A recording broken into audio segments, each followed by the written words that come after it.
सोच को बदलो सितारे बदल जाएंगे, सोच को बदलो सितारे बदल जाएंगे, नजर को बदलो नजारे बदल जाएंगे, कश्तियां बदलने की जरूरत नहीं, दिशाओं को बदलो किनारे बदल जाएंगे। Hello everyone, I am Pradeep Kushwaha, director and founder of time care institute of English language Jaipur. आप सभी लोगों का मेरे इस चैनल पर बहुत बहुत स्वागत है। और आज मैं लेकर आया हूं बहुत ही जबरदस्त टॉपिक। तो कल की क्लास जिन लोगों ने अटेंड नहीं की, जो मैंने कल टॉपिक पढ़ाया था डेली रूटीन, तो आप जरूर अटेंड कीजिएगा। इससे पहले जो वीडियो मैंने अपडेट की थी तो उसको जरूर देखिएगा, क्योंकि उसमें मैंने आपको बताया था डेली रूटीन के बारे में, दिनचर्या के बारे में, सुबह से लेकर के शाम तक हम जितने भी कार्य करते हैं उसके बारे में। तो आप इससे फर्स्ट वीडियो को जरूर देखिएगा, क्लास 6 वाली वीडियो को जरूर देखिएगा।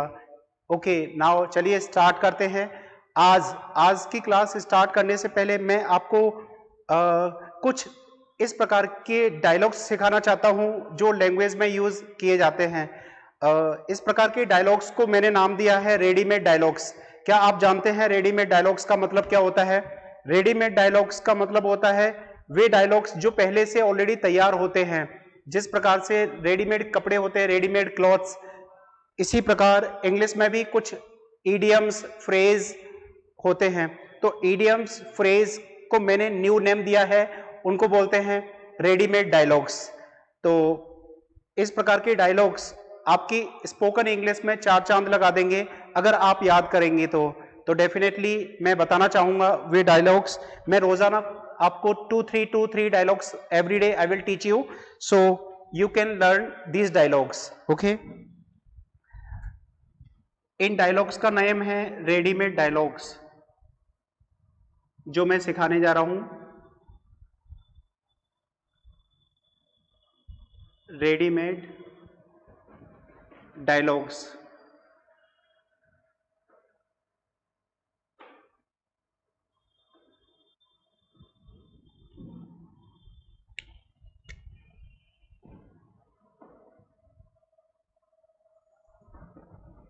यस, तो रेडीमेड डायलॉग्स में सबसे पहला डायलॉग है, जैसे हम बोलते हैं बोलने से ही बोलना आता है या बोलने से ही हम बोलना सीखते हैं।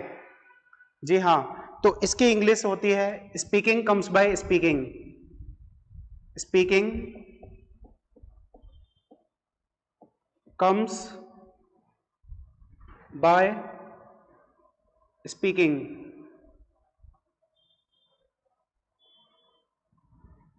इसका मतलब होता है हिंदी में बोलने से ही बोलना आता है या बोलने से ही हम बोलना सीखते हैं। इसी प्रकार लिखने से लिखना आता है। यस, ड्राइविंग करने से ड्राइविंग करना आता है। तो इनकी इंग्लिश क्या होगी? What is the English of these dialogues? Like driving करने से ड्राइविंग करना आता है, ड्राइविंग,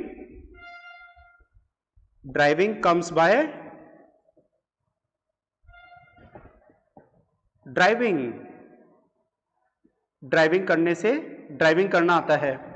इसी प्रकार एक और डायलॉग है, डांस करने से डांस करना आता है। जी हाँ, तो इसको इंग्लिश में हम बोलेंगे dancing comes by dancing. Dancing comes by dancing. अब तो आपको पैटर्न पता चल गया, आप कितने भी सेंटेंसेस बना सकते हैं। स्विमिंग कम्स बाय स्विमिंग, तैरने से तैरना आता है। स्विमिंग कम्स बाय स्विमिंग, तैरने से तैरना आता है। कुकिंग कम्स बाय कुकिंग, खाना बनाने से ही खाना बनाना आता है। Singing comes by singing. और भी डायलॉग्स आप बना सकते हैं। तो इस प्रकार के डायलॉग्स को मैंने नेम दिया है रेडीमेड डायलॉग्स।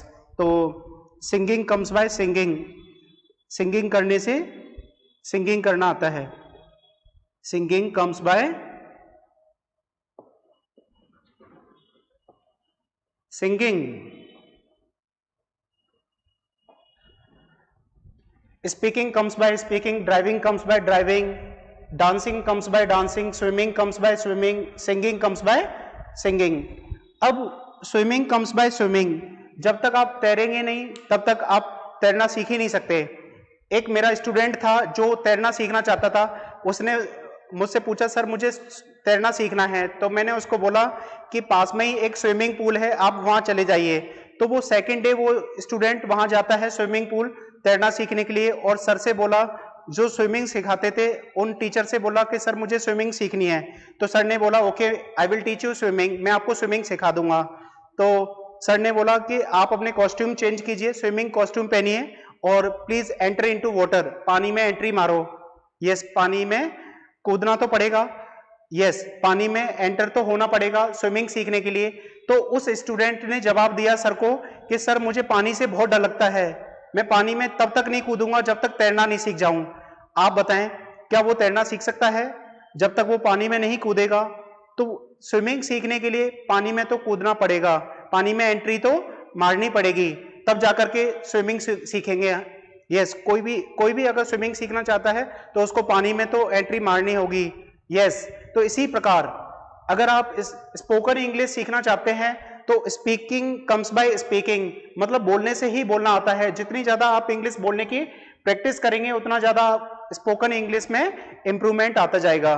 तो देखा आपने, मैंने अभी तक आपको सिखाए कुछ डायलॉग्स, रेडीमेड डायलॉग्स। इस प्रकार के डायलॉग्स को मैंने नेम दिया है रेडीमेड डायलॉग्स। ओके, तो आप अपनी नोटबुक में प्रॉपर तरीके से नोट्स बना सकते हैं, इन डायलॉग्स को राइट डाउन कर सकते हैं। इस प्रकार के डायलॉग्स में आपको हर क्लास में 2-3 डायलॉग्स में every day I will teach you, so you can write down. Okay, I hope you can, you may have written already.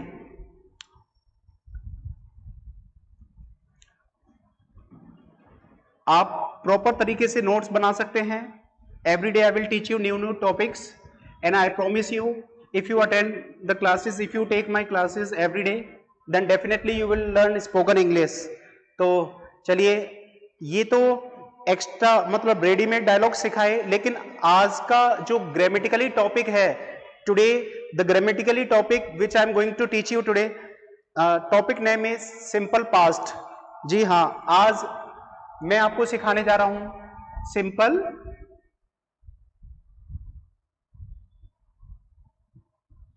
Past. आज की क्लास में हमारा मेन टॉपिक है सिंपल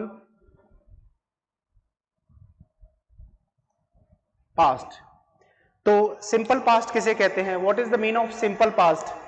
सिंपल पास्ट ये जानने से पहले ये जानना जरूरी है कि सिंपल पास्ट किसे कहते हैं। तो सिंपल पास्ट का मतलब होता है, अच्छा पास्ट का मतलब होता है भूत, पास्ट का मतलब होता है भूत, और सिंपल का मतलब साधारण, साधारण भूत। जी नहीं, एक्चुअली जी हाँ, आपने बिल्कुल ठीक सुना, साधारण भूत मतलब सिंपल पास्ट। भाई भूत किसे बोलते हैं? जो लोग मर गए गुजर गए उन्हीं को तो भूत बोलते हैं। सिंपल पास्ट का मतलब होता है जो कार्य हमने पहले किया था। यस, पहले किया था मतलब आज से पहले, या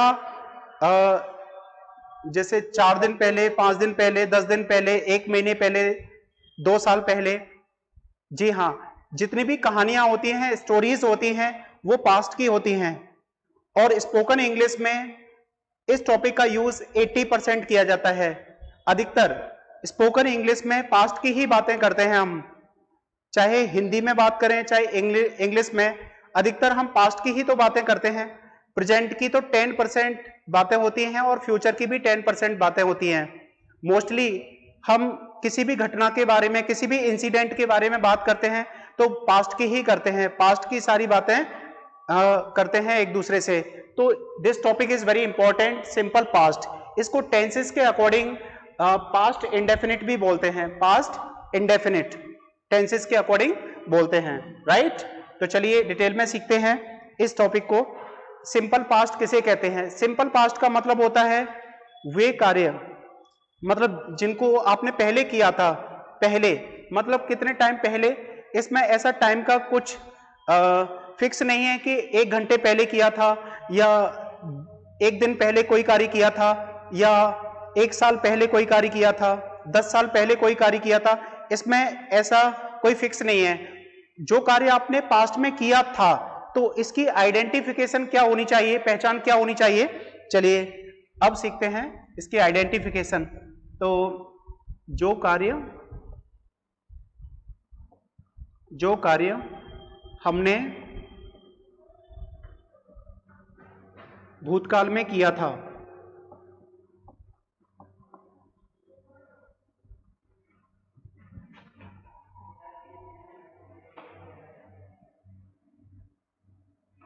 मतलब जो कार्य हमने पहले किया था, भूतकाल का मतलब होता है पहले, जो कार्य हमने अपने पास्ट में किया था, जो कार्य हमने पहले किया था,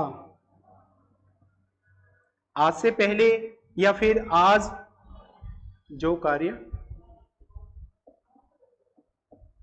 हमने पहले किया था, मतलब कितने टाइम पहले, इसमें टाइम कोई फिक्स नहीं है कि 1 घंटे पहले, 2 दिन पहले, इसमें टाइम कोई फिक्स नहीं है। जी हाँ, तो इसकी जो पहचान है, आइडेंटिफिकेशन है, आप कैसे पहचान करेंगे कि ये सिंपल पास्ट है? सिंपल पास्ट की पहचान मतलब किसी भी वाक्य को जब हम हिंदी टू इंग्लिश में कन्वर्ट करते हैं, when we convert any sentence Hindi to English, तो सबसे पहले हमें पहचान देखनी चाहिए, और पहचान को इंग्लिश में बोलते हैं आइडेंटिफिकेशन, और पहचान सेंटेंसेस के लास्ट में होती है, हिंदी वाक्यों के लास्ट में।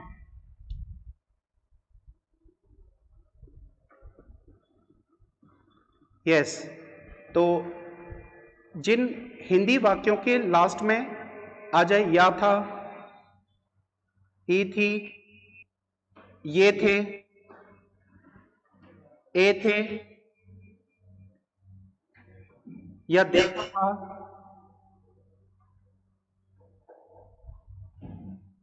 सुना था, पढ़ा था, सोचा था, एटसेट्रा। इसके अलावा और कुछ भी आ सकता है। ये जरूरी नहीं कि जो मैंने पहचान लिखी यहां, आइडेंटिफिकेशन लिखी, इसके अलावा और कुछ नहीं आ सकता, ऐसा नहीं है। इसके अलावा और भी कुछ आइडेंटिफिकेशन हो सकती है, पहचान हो सकती है। मेनली आपको ये देखना है कि सेंटेंसेस के लास्ट में है नहीं आना चाहिए, है, सभी सेंटेंसेस के लास्ट में आना चाहिए था, और था से पहले क्या आना चाहिए? लाइक दिस, या था, ई थी, ये थे, ए थे, देखा था, सुना था, पढ़ा था, सोचा था। एग्जाम्पल्स लाइक मैं कल यहां आया था, उसने आइसक्रीम खाई थी, उसने आइसक्रीम खाई थी, वे यहां आए थे, हम वहां गए थे, या हम बाजार गए थे, मैंने उसको देखा था। क्या आपने सुना था? हमने पढ़ा था, उसने नहीं सोचा था। तो आपने देखा, जिन वाक्यों के अंत में, लास्ट में, इनमें से कुछ भी आ जाए तो इस प्रकार के वाक्यों को हम क्या बोलते हैं? Simple past. क्या बोलते हैं? Simple past. आइए अब सीखते हैं इस प्रकार के वाक्यों को इंग्लिश में ट्रांसलेट करना, how to translate these sentences in English. तो इस प्रकार के सेंटेंसेस को जब हम इंग्लिश में कन्वर्ट करेंगे, ट्रांसलेट करेंगे, तो हमें किस चीज की जरूरत पड़ेगी? हेल्पिंग वर्ब की। जी हाँ, जब हम हिंदी के वाक्यों को इंग्लिश में कन्वर्ट करते हैं तो हमें हेल्पिंग वर्ब की रिक्वायरमेंट होती है, जरूरत होती है। तो in today's class only one helping verb is there. आज की क्लास में हमारी एक ही हेल्पिंग वर्ब है, वो है डिड। डांस इंडिया डांस, इसका मतलब ये नहीं है dance India dance, DID, this is helping verb. What is this? ये वर्ड क्या है? Helping verb. चलिए, तो आज हम डिड का यूज सीखेंगे डिटेल में।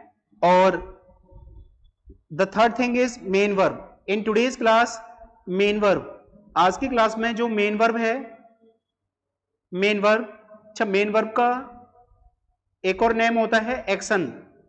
मेन वर्ब को एक्शन भी बोलते हैं। तो मेन वर्ब की कौन सी फॉर्म आएगी? मेन वर्ब प्लस फर्स्ट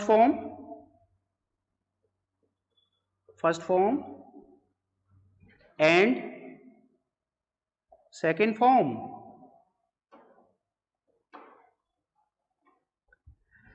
जी हाँ, आप में से कुछ लोग ऑलरेडी इस टॉपिक को जानते होंगे, वो सोच रहे होंगे सर इस टॉपिक में तो सेकंड फॉर्म आती है, आपने फर्स्ट फॉर्म क्यों यहां मेंशन की? जी हाँ, आज की क्लास में फर्स्ट फॉर्म भी आएगी और सेकंड फॉर्म भी आएगी, लेकिन एक सेंटेंस में दोनों फॉर्म तो नहीं आ सकती भाई, एक सेंटेंस में दोनों फॉर्म तो नहीं आ सकती। कुछ सेंटेंसेस ऐसे होते हैं जिनमें सेकंड फॉर्म आती है और कुछ सेंटेंसेस ऐसे होते हैं जिनमें फर्स्ट फॉर्म आती है। जैसे वाक्य भी तीन प्रकार के होते हैं, simple sentences, negative sentences, interrogative sentences, तो तीनों में अलग अलग फॉर्म आएगी। तो वो मैं बताना चाहूंगा कि कहां पर हम फर्स्ट फॉर्म यूज करते हैं और कहां पर हम सेकंड फॉर्म यूज करते हैं। तो आई होप आपकी समझ में इतना तो आ गया होगा। आप स्क्रीनशॉट ले सकते हैं और you can write down in your notebook. अगर आप प्रॉपर तरीके से नोट्स बना रहे हैं तो आप लिख सकते हैं। अब मैं बताना चाहूंगा, I would like to tell you कि where to use first form and where to use second form.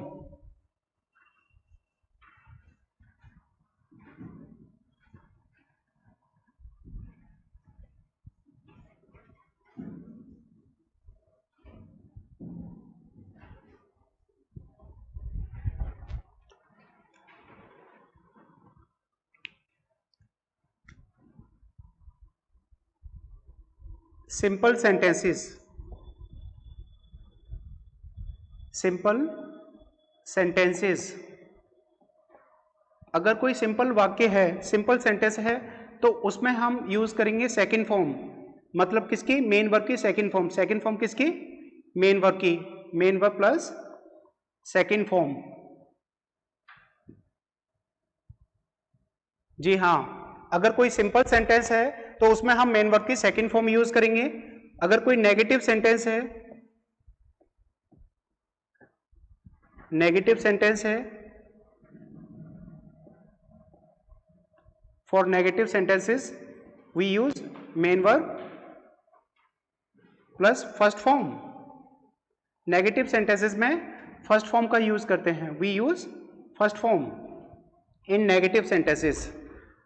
Interrogative sentences, interrogative sentences का मतलब होता है प्रश्नवाचक वाक्य। मतलब वे वाक्य जिनके द्वारा हम लोगों से सवाल पूछते हैं, क्वेश्चन पूछते हैं, तो इस प्रकार के वाक्यों को बोलते हैं interrogative sentences. Interrogative sentences, interrogative sentences में हम यूज करेंगे मेन वर्ब की फर्स्ट फॉर्म, मेन वर्ब की फर्स्ट फॉर्म। जी हाँ, तो देखा आपने कि कहां पर हम फर्स्ट फॉर्म यूज करते हैं और कहां सेकंड फॉर्म यूज करते हैं। आई होप आपकी समझ में आ गया होगा। सो आप you can write down these things which I have already explained. जो चीजें मैंने एक्सप्लेन की हैं आप राइट डाउन कर सकते हैं। You can write down.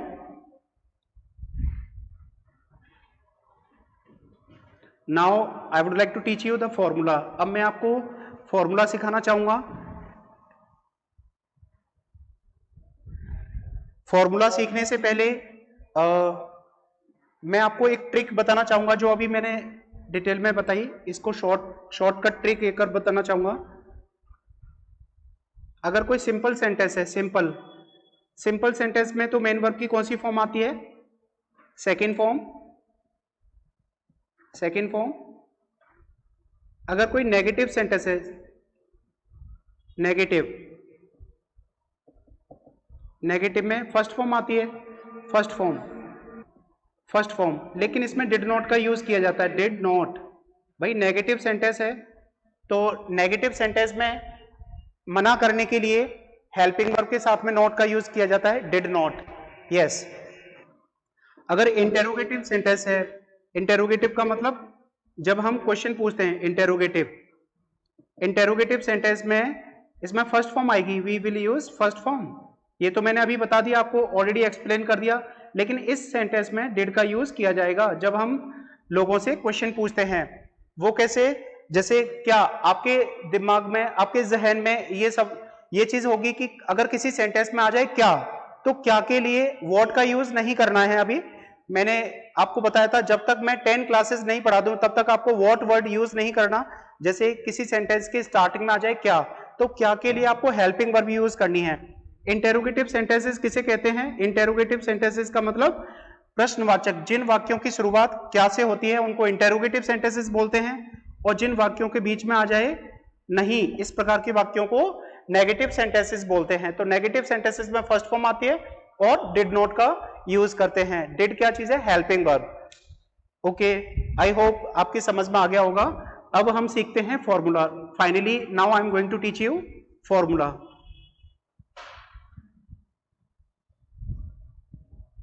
In today's class we have only one formula. आज की क्लास में केवल एक फॉर्मूला है जो मैं आपको सिखाना चाहूंगा। जैसे जो मेरा पढ़ाने का तरीका है उसके अकॉर्डिंग सबसे पहले हम लोगों से क्वेश्चन पूछते हैं। ये काम बड़ा मुश्किल है, लोगों से क्वेश्चन पूछना, जवाब देना इतना मुश्किल नहीं, उससे ज्यादा मुश्किल है क्वेश्चन पूछना। जी हाँ, तो क्वेश्चन पूछना मैं सिखाना चाहूंगा। जब हम लोगों से क्वेश्चन पूछते हैं, सवाल पूछते हैं, तो किस प्रकार से पूछेंगे, उसके लिए पहले फॉर्मूला लिख लीजिए। आप फॉर्मूला समझ लीजिए, उसके बाद में आप भी क्वेश्चन पूछ सकते हैं। जैसे क्या आपने यह कार्य किया था। अगर आप लोगों से क्वेश्चन पूछेंगे तो इस प्रकार से क्वेश्चन पूछेंगे।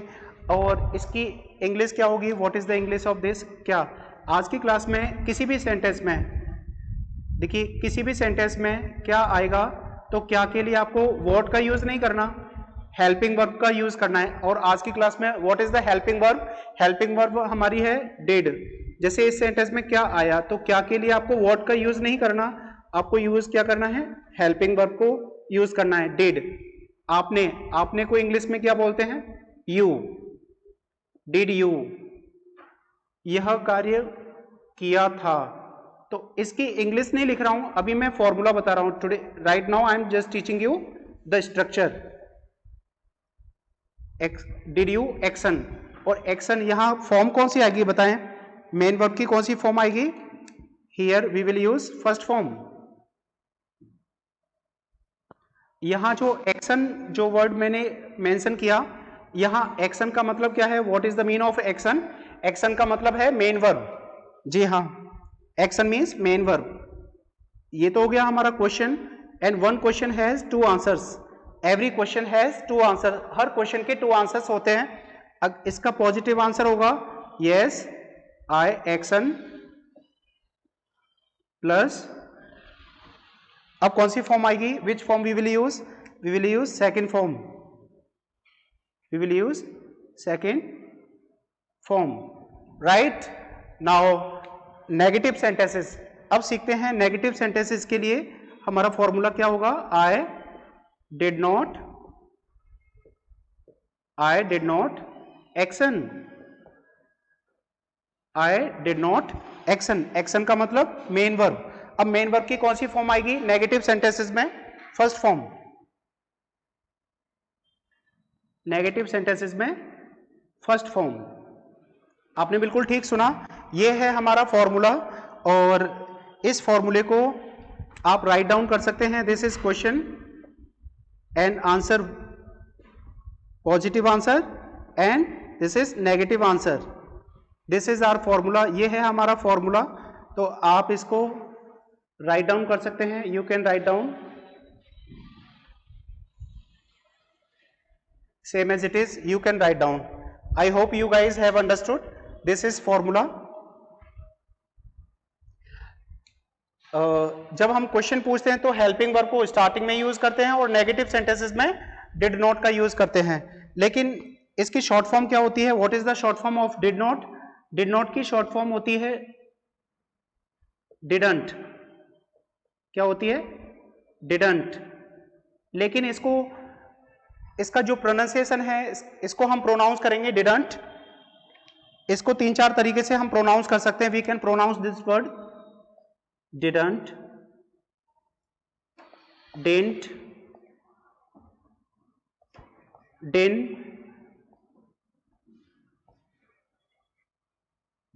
And foreigners they pronounce din. Yes, जो मैंने शॉर्ट फॉर्म बताई आपको, I have just told you the short form of did not. Did not की शॉर्ट फॉर्म होती है डिडंट। इसको इंडिया में लोग प्रोनाउंस करते हैं डिडंट, लेकिन जो प्रोफेशनल इंग्लिश बोलते हैं वो इसको प्रोनाउंस करते हैं डिंट, डिंट। और मोस्टली फॉरेनर्स दे प्रोनाउंस डिन। I hope you guys have understood. तो अभी तक मैंने आपको क्या सिखाया? आई have just told you the formula. अब इसका सीखते हैं हम one example. Now let's learn one example. I hope you guys have understood this formula. अब हम सीखते हैं एग्जाम्पल।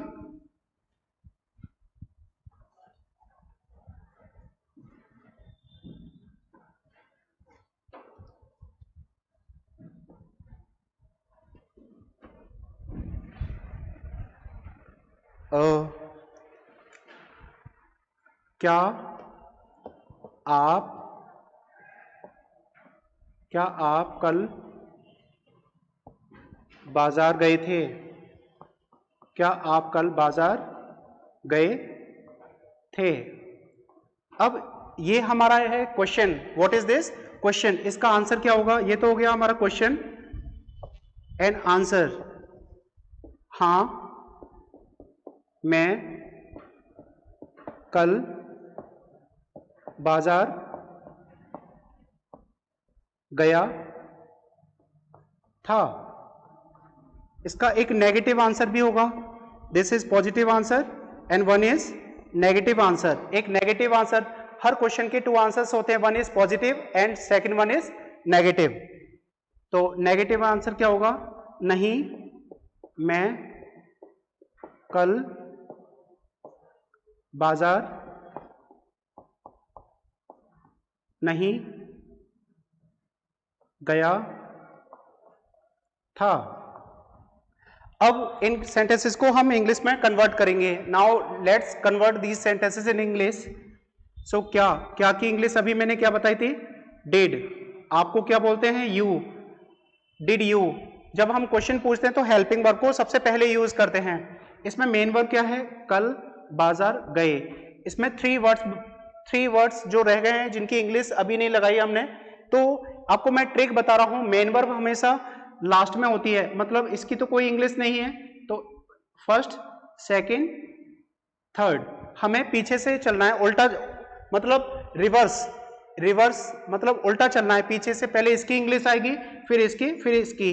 तो इसमें मेन वर्ब की कौन सी फॉर्म आएगी? फर्स्ट फॉर्म, क्योंकि हम क्वेश्चन पूछ रहे हैं। तो क्या आप कल बाजार गए थे? Did you go. और गो के बाद में क्या आता है? To. Did you go to market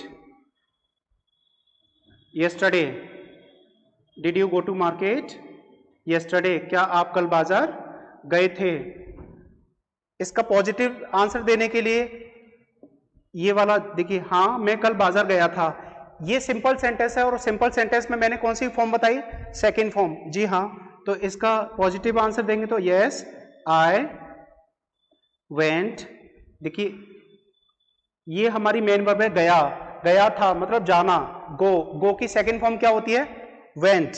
I went to market. Reverse 1 2 3, अपन को पीछे से रिवर्स गियर डालना है। Yes I went to market yesterday. मैं कल बाजार गया था। अगर आप नहीं में जवाब देना चाहते हैं नेगेटिव, तो no I did not. Did not की शॉर्ट फॉर्म भी आप लिख सकते हैं, डिडंट। इसको डिडंट भी बोलते हैं, डिंट भी बोलते हैं, डिन भी बोल सकते हैं। We can pronounce in 3 ways, didn't, din and dint. I dint या आई डिडंट। अब ये नेगेटिव सेंटेंस है, नेगेटिव सेंटेंस में मेन वर्ब की कौन सी फॉर्म आएगी? First form. I didn't go to market yesterday. तो देखा आपने, मैंने आपको जो एग्जांपल्स बताए, जो मेरा पढ़ाने का तरीका है, उसके अकॉर्डिंग मैं सबसे पहले क्वेश्चन पूछना सिखाता हूं। और every question has 2 answers. Her question के 2 आंसर्स होते हैं, one is positive answer and second one is negative. Examples तो आप कितने भी बना सकते हैं, जैसे क्या आपने कल मुझे फोन किया था? क्या आपने कल मुझे फोन किया था? This is question. ये क्वेश्चन है, तो इसको इंग्लिश में कैसे, how to translate this sentence? Did you call me yesterday? क्या आपने कल मुझे फोन किया था? Did you call me yesterday? इसमें कॉल की फर्स्ट फॉर्म आएगी, क्योंकि हम क्वेश्चन पूछ रहे हैं। जिस सेंटेंस में डिड का यूज होता है, उस सेंटेंस में मेन वर्ब की फर्स्ट फॉर्म यूज होती है। जी हाँ, ओनली सिंपल सेंटेंसेस में मेन वर्ब की सेकंड फॉर्म यूज करते हैं। Did you call me yesterday का जवाब क्या देंगे आप? हाँ मैंने कल आपको फोन किया था। Yes I called you yesterday, इसमें सेकंड फॉर्म यूज होगी, इसमें डिड का यूज नहीं किया जाएगा क्योंकि सिंपल सेंटेंसेस में डिड का यूज नहीं किया जाता है। दिस इज रूल, आप राइट डाउन कर सकते हैं। सिंपल सेंटेंसेस में हेल्पिंग वर्ब डिड का यूज नहीं किया जाता है। This is rule of this class, this is rule of simple past. Yes, अगर नेगेटिव जवाब देना चाहते हैं कि मैंने कल आपको फोन नहीं किया था, तो I didn't call you yesterday. I hope you guys have understood. So I think you can understand this topic properly, so you can make the notes with a systematically way. So it's enough for today. आज के लिए इतना काफी है। See you soon in next video. Till then please learn this topic properly और systematically way से notes बना सकते हैं। If you like this video, then please share to your friend circle and please comment also if you like this video. Thank you so much. See you soon in next video.